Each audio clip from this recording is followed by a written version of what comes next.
pourquoi est-ce que j'adore l'hypnose et pourquoi je trouve ça hyper utile pour sortir des troubles alimentaires alors qu'il y a des diététiciens, des psychologues sur le marché et quelle est la grosse différence?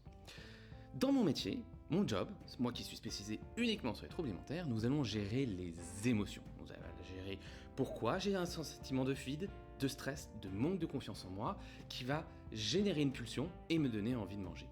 Alors, vous n'allez pas tout comprendre en hypnose parce que l'idée n'est pas là, mais l'idée c'est de ne plus ressentir ces émotions, ce qui fait que quand vous n'allez plus ressentir, la compulsion elle-même va disparaître. Ça, c'est le premier point.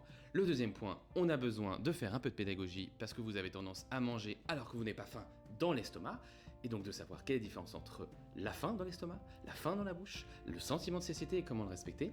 Et puis, le troisième point que nous abordons en hypnose, c'est de désactiver des mécanismes inconscients, des saboteurs, des mécanismes profonds qui ont tendance à se manifester quand vous avez des problèmes dans votre quotidien.